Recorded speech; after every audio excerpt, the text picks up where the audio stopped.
प्रश्नकाल यानी वो सवाल जिसका पूछा जाना जरूरी है। नमस्कार, मैं हूं सुशांत सिन्हा और आज प्रश्नकाल में 3 सवाल। पहला सवाल तो ये कि अयोध्या मामले को लेकर अब क्या होना है। दूसरा सवाल ये कि कोर्ट का फैसला अगर मंदिर के पक्ष में नहीं आता है तो क्या हो सकता है।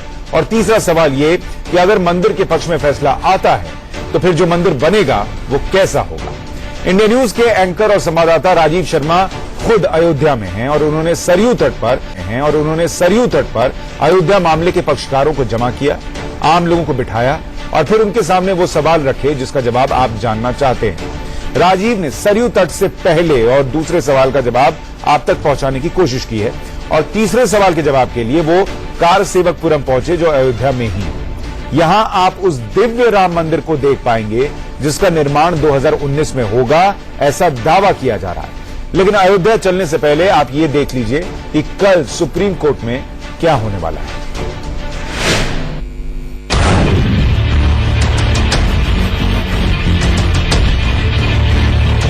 ऐतिहासिक और विवादित राम जन्मभूमि अयोध्या के लिए कल का दिन फिर से ऐतिहासिक होगा।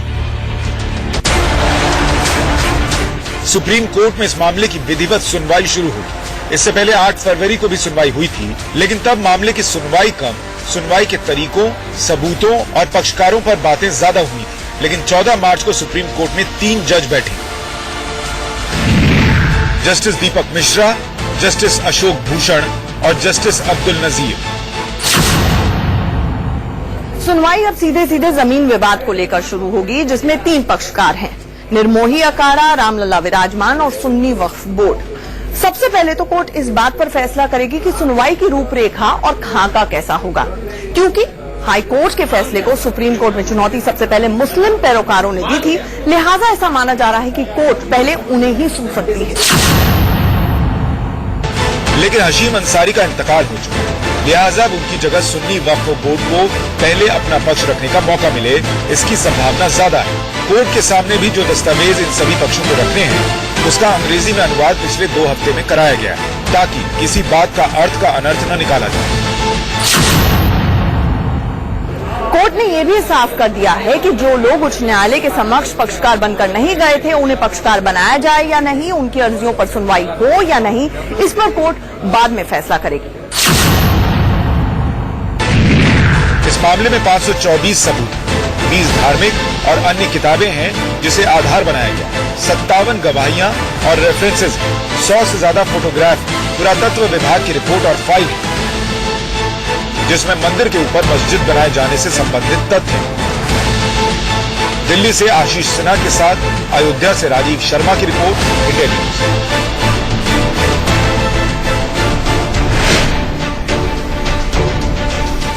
तो कल क्या होगा ये तो आपने देख लिया। अब वादे के मुताबिक आपको अयोध्या के सरयू तट पर लिए चलते हैं हमारे सहयोगी राजीव शर्मा के पास।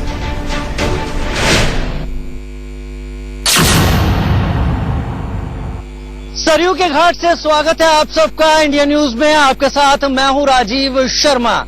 एक ऐसा मुद्दा जिसने देश की राजनीति और देश को बड़े सालों से गरमाए रखा। हर कोई इसका हल अपने पक्ष में चाहता है और ये मुद्दा भावनाओं से कहीं ज्यादा जुड़ा हुआ है। जी हां, बात कर रहे हैं हम राम मंदिर बाबरी मस्जिद विवाद की, जो कि देश की राजनीति में एक भूचाल लाने वाला मुद्दा भी बना। तमाम ऐसी चीजें इसमें रही, तमाम ऐसे पक्ष रहे जो चाहते रहे कि इस मुद्दे का हल उनके पक्ष में हो, इस मुद्दे को क्योंकि वो अपनी भावनाओं से जोड़कर देखते रहे। यहाँ पर हम इसलिए आए हैं, सरयू के घाट पर इसलिए मौजूद हैं कि शायद अब वो वक्त आ गया है जब ये मुद्दा अपने हल के नजदीक जा रहा है। उच्चतम न्यायालय में इसकी सुनवाई होने वाली है। दरअसल उच्चतम न्यायालय एक रूपरेखा तैयार करने वाला है अब कि आखिर इस मुद्दे की सुनवाई अब अंतिम चरण में किस रूप में होगी। राम को इतिहास से जोड़कर देखने की बात से साफ नकार चुके हैं मुख्य न्यायाधीश। उनका कहना है कि ये मुद्दा इस वक्त इस बात से ज्यादा जुड़ा है कि आखिर ये जमीन जिस पर रामलला विराजमान है, जहां पर भगवान राम के मंदिर या जन्मभूमि की बात कही जाती है, वो किस पक्ष की है, मुस्लिम पक्ष की या हिंदू पक्ष की है। इस पूरे मामले में तीन मुख्य पक्षकार निकल कर आते हैं। एक सुन्नी वक्फ बोर्ड या इकबाल अंसारी साहब जो कि हाशिम अंसारी साहब के बेटे हैं, दूसरा यहां पर निकल के आता है रामलला विराजमान, और तीसरा निर्मोही अखाड़ा। कई सारे लोग यहाँ पर मौजूद हैं जो कि अयोध्या से हैं, अयोध्या के आसपास से हैं, इस मुद्दे से भली भांति परिचित हैं और भली भांति इस मुद्दे में अपना दखल भी रखते हैं। दो लोग हमारे साथ खास हैं यहाँ पर। हमारे साथ इकबाल अंसारी साहब हैं जो हाशिम अंसारी साहब के बेटे हैं, मुद्दई हैं और सुन्नी वक्फ बोर्ड की तरफ से भी हैं। स्वागत है आपका इकबाल अंसारी साहब। और हमारे साथ प्रभात जोशी जी हैं जो निर्मोही अखाड़े की तरफ से हैं और अपना यहाँ पर रुख रखेंगे, साफ करेंगे। रामलला विराजमान की तरफ से यहाँ पर कोई नहीं है और यहाँ पर जो तमाम जनता है वो रामलला विराजमान की तरफ से भी अपनी बात कह सकती है। मुद्दे की शुरुआत मैं शुरू करूंगा निर्मोही अखाड़े के प्रभात जी की तरफ से। प्रभात जी, सुप्रीम कोर्ट कल ये तय करने वाला है कि इस मुद्दे की सुनवाई रोजाना हो या कुछ कुछ दिन में हो। रूपरेखा एक तय होने वाली है। राम के इतिहास स्वरूप या राम के वजूद पर किसी तरह की कोई बात नहीं है। अब बात यह है किसके हक की जमीन है, पक्ष किसका जोरदार है। आप इस शुरुआत को जो अंतिम सुनवाई कहेंगे किस तरह से देख रहे हैं? हम ठीक देख रहे हैं ठीक तरह से, और सुप्रीम कोर्ट जो करेगा उसको हम लोग मानेंगे और देखा जाएगा। मालिकाना हक का विवाद है, वो सुप्रीम कोर्ट कर रहा है, उसको देखेंगे हम लोग। इकबाल अंसारी साहब, भाई हम तो यही सोच रहे हैं कि ये मुकदमा खत्म किया जाए, और बहुत दिन से लोग जो है इसमें लगे हुए हैं। हिंदू मुसलमान सारे लोग जो है, नेता भी लोग लगे, बहुत से नेता भी लगे हुए हैं। हम कभी रोड पे नहीं आए, हम तो कोर्ट का सहारा लिए हुए हैं। ना हम कहीं जलसा करते हैं, ना जुलूस निकालते हैं। हम ये चाहते हैं कि ये फैसला कोर्ट के माध्यम से हो जाए, ये झगड़ा खत्म हो। हम तो यही उम्मीद रखते हैं। ये सुनवाई रोजाना आपको लगता है हक में रहेगी, रोजाना से फैसला निकलेगा, उम्मीद आप कर रहे हैं, या कुछ कुछ दिन में, कुछ अल्टरनेट दिनों में अगर होती है तो? नहीं, हम चाहते हैं कि इसकी रोजाना सुनवाई करके मामला सदा के लिए खत्म कर देना चाहिए। यहाँ के लोगों से बात करना चाहूंगा। आपका नाम क्या है? हाँ जी, मैं चरणजीत सिंह गुरुद्वारा ब्रह्मकुंड अयोध्या से बोल रहा हूँ। चरणजीत सिंह जी, इस मुद्दे का लगातार खिंचते रहना अयोध्या के लिए फायदेमंद रहा, नुकसानदायक रहा, आपको क्या इसका हल समझ में आ रहा?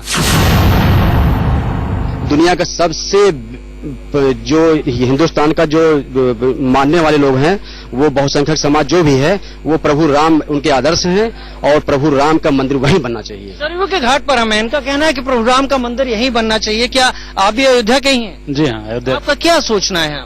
मंदिर होना चाहिए, मंदिर है, अयोध्या है तो मंदिर ही होना चाहिए। यहाँ तो राम जी का मंदिर ही होना चाहिए, राम जन्म स्थान है तो अयोध्या में विकास भी इस बहाने शुरू हो जाएगा। 1992 के बाद से क्या अभी तक कोई समय नहीं आया था अयोध्या में विकास का? ये मुद्दा तो अयोध्या की पहचान बन गया यहाँ पर। क्या अयोध्या में विकास हुआ? जरूरत नाली, सड़क, खड़ंजे, तमाम चीजों की है। जो दर्शनार्थी भी यहाँ पर आते हैं वो यहाँ से आके चले जाते हैं। अयोध्या को क्या मिलता है? देखिए, अयोध्या को केवल दंश मिल रहा है। अयोध्या के कारण भारतीय जनता पार्टी को केंद्र में सत्ता मिली, कई राज्यों में सत्ता मिली, उत्तर प्रदेश में सत्ता मिली, लेकिन सत्ता पाने के बाद पलटकर उन्होंने अयोध्या देखा नहीं। न प्रधानमंत्री जी तो आज तक नहीं आए, 4.25 साल हो गया। मुख्यमंत्री जी 2-3 बार आए, घोषणाएं लंबी की, चले गए, कुछ नहीं किया। अयोध्या ही नहीं, पूरा देश चाहता है जहां रामलला विराजमान है वहां मंदिर बने, और हमने और पूरे हिंदू समाज ने जो उनको वोट दिया है, ये सुप्रीम कोर्ट से फैसले के लिए नहीं दिया है। हमने उनको वोट दिया है, समर्थन किया है कि आप विधेयक बनाइए, जहां रामलला विराजमान है वहां मंदिर बनाइए सोमनाथ की तर्ज पर। अब ड्रामा नहीं चलने वाला, अन्यथा 2019 का चुनाव करीब आ रहा है। ये बार बार ये जो होता नहीं, ये पक्षकार हैं, वो पक्षकार हैं, ये काम चलने वाला नहीं है। पक्षकारों की दुकानें चल रही हैं। दुकानों से रामलला को और ज्यादा टाट में रखा नहीं जा सकता है।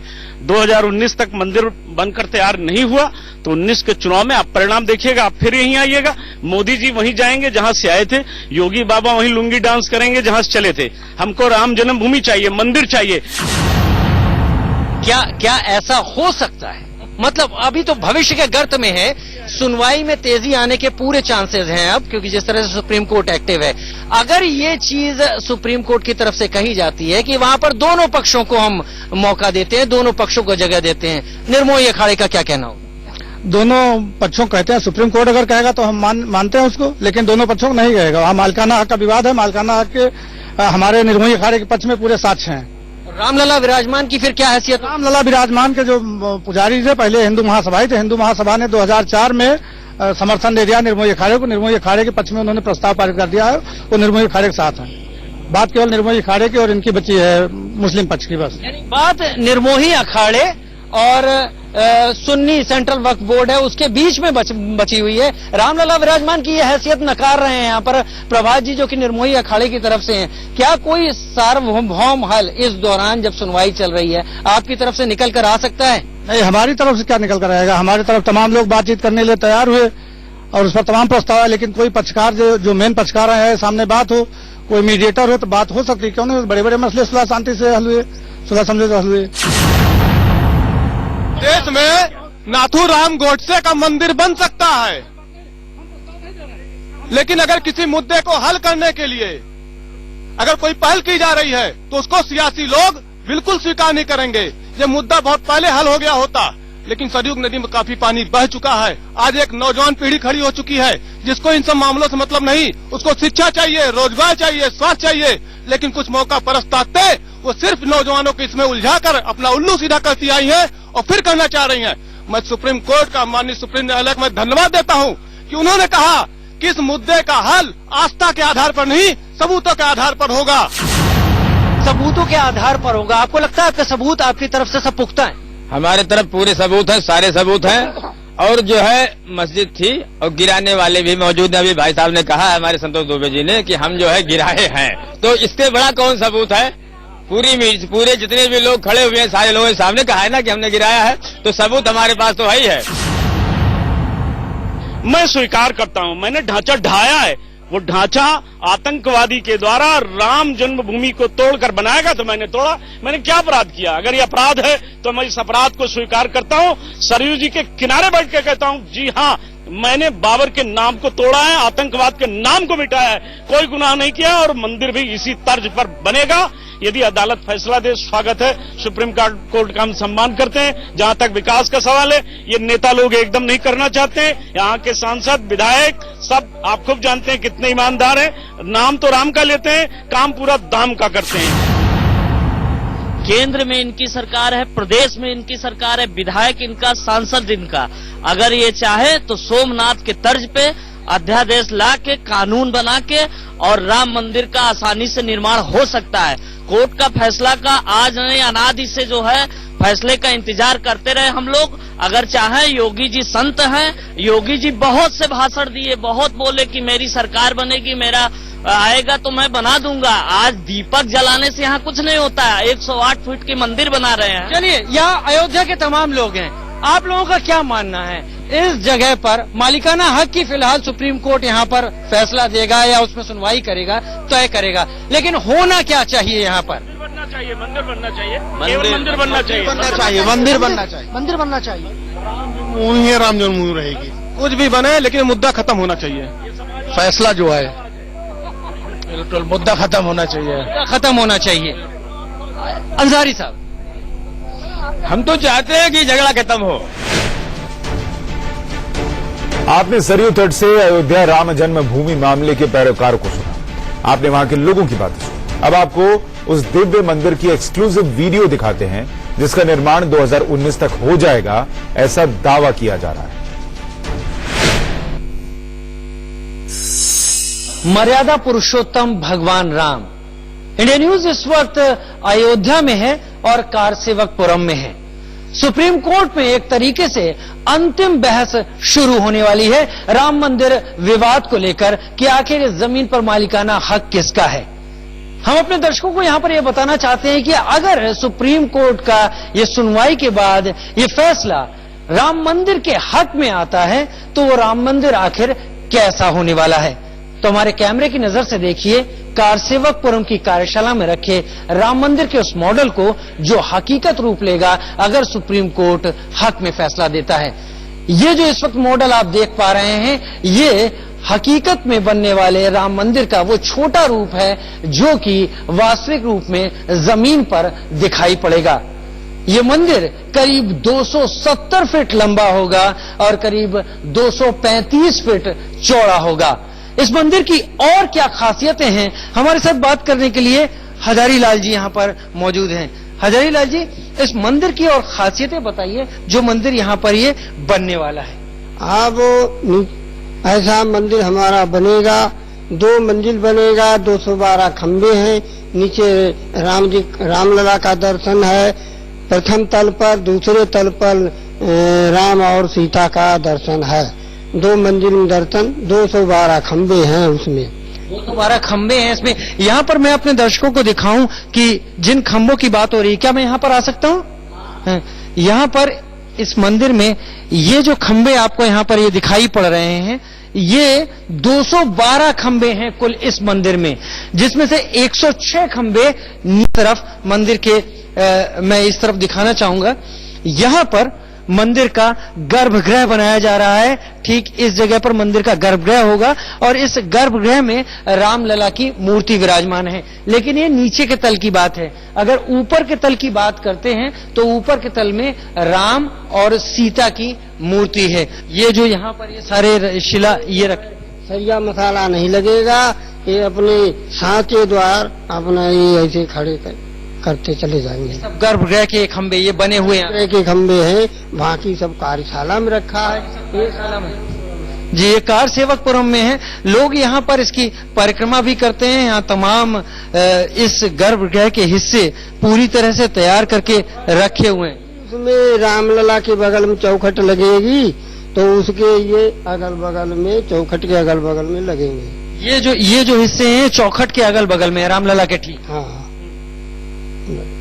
इस तरफ चलते हैं जी। गर्भगृह है, नीचे रामलला है, ऊपर में राम सीता, ये गर्भगृह है। पीछे नीचे रामलला, ऊपर राम सीता है। और ये जो तमाम यहाँ पर ये तराशे हुए पत्थर हैं संगमरमर के, ये सारे के सारे गर्भगृह के हिस्से हैं जो कि यहाँ इस मॉडल के ठीक पास रखे गए हैं। इनका काम पूरी तरह से यहाँ हो चुका है और बस इनको एक दूसरे में फिट करके लगाना है। खांचे इसके बने हुए हैं, बस इंतजार है सुप्रीम कोर्ट के उस आदेश का, जिसकी ये लोग उम्मीद कर रहे हैं कि वो राम मंदिर के पक्ष में आएगा। और कुछ बहुत ये मॉडल भी यहाँ पर बता रहा है कि वो जो मंदिर ये आपने मॉडल देखा, ये जमीन पर अगर ऊपर से देखें तो कैसा दिखेगा।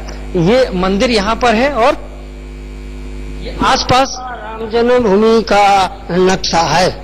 तो इसमें मंदिर बनेगा तो विश्व हिंदू परिषद क्या क्या बनाएगा, ये सब है। ये मंदिर रहा, ये राम वेद विद्यालय बनेगा। ये हमारे कारसेवकपुरम विश्व हिंदू परिषद द्वारा 40-45 बच्चों का खर्चा करके अपने पढ़ाते हैं, यही रहते हैं, यही पढ़ते हैं। वो गौशाला है, यहाँ गौशाला चल रही है, तो गौशाला वहाँ बनेगी। ये धर्मशाला है, धर्मशाला वहाँ बनेगी। ये सारी बाउंड्री है मंदिर के चारों तरफ की, ये बाउंड्री है। ये कुछ वो नक्शा यहाँ पर है जो कि राम मंदिर का अगर मंदिर फैसले के बाद मूर्त रूप में आता है तो उसके आसपास क्या रहेगा, किस स्थिति में रहेगी। आपको हमने यहाँ पर पूरा मंदिर का ये मॉडल दिखा दिया। और इस मंदिर के मॉडल में खास बात ये है कि अगर हम यहाँ पर आएं और इधर से आके देखें तो ये पूरा मंदिर एक वृहद स्वरूप में यहाँ पर दिखाई पड़ता है। तो ये वो मॉडल है जिसके बारे में कहा जा रहा है कि अगर यहाँ पर फैसला राम मंदिर के पक्ष में आता है तो यही रूप राम जन्मभूमि पर अस्तित्व में आएगा और यही रूप मूर्त रूप में दिखेगा। ये है राम मंदिर का वो मॉडल जिसकी तैयारी कई सालों से चल रही है। इंतजार केवल कोर्ट के फैसले का है। कैमरा पर्सन मनोज के साथ Rajiv Sharma, Karsevakpuram, Ayodhya, India News. यानी तैयारी पूरी है, मंदिर का मॉडल भी बना लिया गया है, लोगों ने मन भी बना लिया है, लेकिन सब कुछ निर्भर करेगा कि सुप्रीम कोर्ट किस पक्ष में फैसला सुनाता है। और वो फैसला आने में अभी थोड़ा वक्त है। आखिरी जो हिस्सा है सुनवाई का वो कल से शुरू होने जा रहा है, उस पर भी हमारी नजर रहेगी। प्रश्नकाल में आज के लिए इतना ही। नमस्कार।